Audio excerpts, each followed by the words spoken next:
Australia's financial regulator formally opened its new offices in Sydney today as it prepares to take on the role of supervising the securities exchange. Financial Services Minister Chris Bowen announced also today that the formal transfer of responsibilities from ASX to ASIC would take place on the 1st of August. The Minister joined me a short while ago.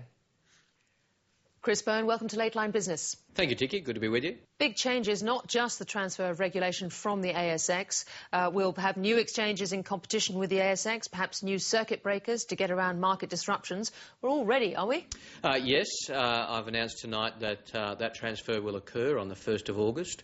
Certainly, ASIC has been doing a lot of preparatory work and they are very confident that they're ready for the transfer, and also in the consultations I've had with market participants and the peak representative bodies of the market participants, they also feel that the consultation that's occurred by ASIC has been very good and that the market is ready for that transfer on the 1st of August.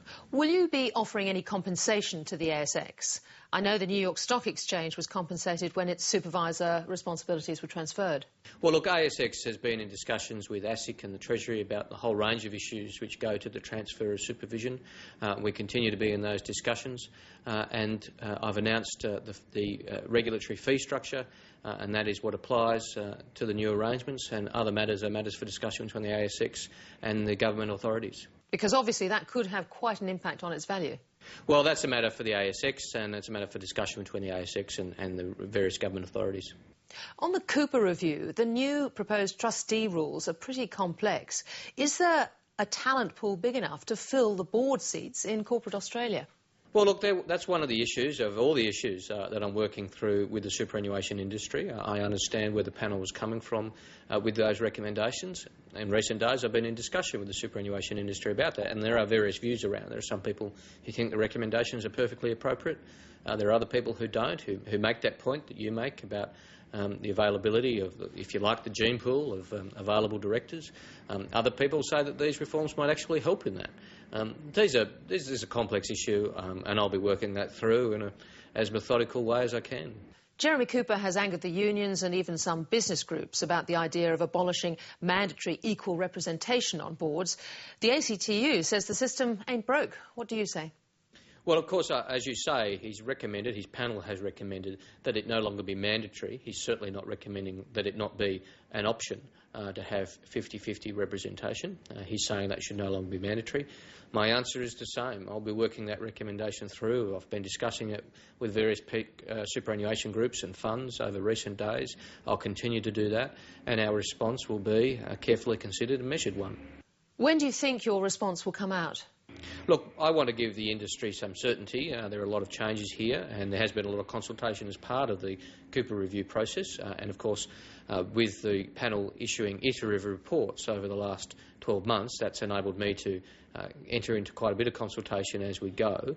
But I do want to provide the industry with some certainty, particularly on some of the big questions like MySuper and SuperStream, and I'd hope to do that in coming weeks and certainly over the next 2 months.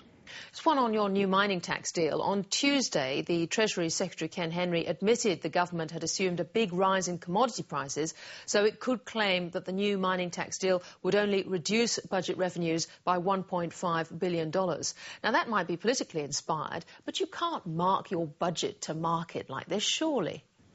Well, Tikki, the Treasury does its estimates, its costings and its forecasts on the best information and the latest information it has available. Minister Ferguson made that very clear last weekend. And you wouldn't expect the Treasury, when doing its estimates and its forecasts, to say, well, we're using old information, by the way, for this forecast.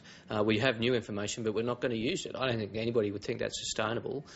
We take the advice of the Treasury, and if they advise that these are the appropriate costings and forecasts, and that's what we work off. So if commodity prices come off, will Treasury be doing another calculation for you? Well, of course, we always respond to changing market circumstances, but I'd say this, Tikki, the forecasts and projections of the Treasury are conservative. They don't take the best-case scenario. They don't go out and say, well, what's the highest that commodity prices might reach, and let's base our assumptions on that. They take a middle ground approach. They take a conservative approach, and that's as appropriate. And finally, can I ask you, what sort of loss will the departure of Finance Minister Lindsay Tanner be for the government? Well, look, he's been a very good finance minister. It's been a pleasure to work with him, as I've done on the Expenditure Review Committee. He's been a very good, well-respected finance minister, and that, of course, in that sense, is a loss. But I understand his reasons for going, and I respect those as a father as well. And we all wish him well. But he's been a very good finance minister, no question about that. I agree with that, and to that extent, we'll miss him. Minister Bowen, thank you very much for joining Late Line Business. Nice to talk to you, Tiki.